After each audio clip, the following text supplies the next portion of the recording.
hụrụ n'abalị ma kụcha egwu mgbe m ga-ekụcha egwu abalị ya bụrụ na owuru toshi ma masị m alawa ya akpa n'ụbọchị anọkwara m ga-abụ aka m emesa akaghị anaghị emesa ma akọ mkpọrọ ịma na onye nwụ nwa makwana onye nwụ ọgaranya nwere isi kpọọ mmadụ nwe ọdọ ma kọrọ gị ambasadọ planti bigi mmadụ dị iche na planti poor man onye fu ego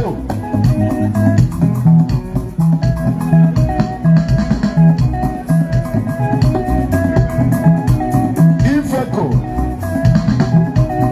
ifi planti poor man eji ama ọkwa bụ ife agba ya ụmụaka ụnabala fuelu sheke ya ọfụma dị ịgba blọk maka planti ịgba ọsọ astat ya planti poor man ịma anyị ga-anụ chọrọ chọrọ chọrọ chọrọ chọrọ chọrọ chọrọ chọrọ chọrọ chọrọ chọrọ chọrọ abụghị afan ga-anụ chọchọchọchọchọchọchọchọchọchọchọchọ ma a na-agbịla tv ga-anụ chọrọ chọrọ chọrọ chọrọ chọrọ chọrọ chọrọ chọrọ chọrọ akpụ ihe eletrik ya ọnụ ga-anụ chọ ọnyụ ọna ga status the mechanic here.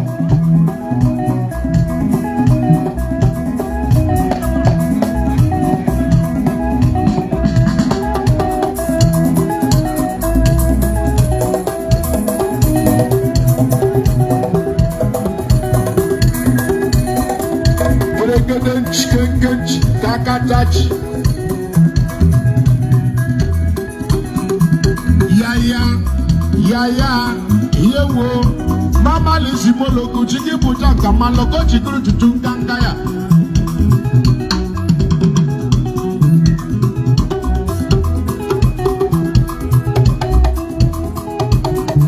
Obilebe buole,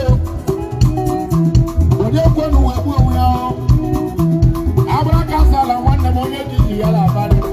Ambassador biao, ambassador ka biao. Abana meye fuara ore higajiwe. Ambassador ka bia. Spirit yemne jango, and you will original spirit. Ambassador, Ogam, you will wait. Abana mani she come and they wonder. Obodo ejiri obodo baba. Onye no obodo aka, aparo obodo. Onye ga ni to obodo dị mma. Ano kacha mmadụ korobịa.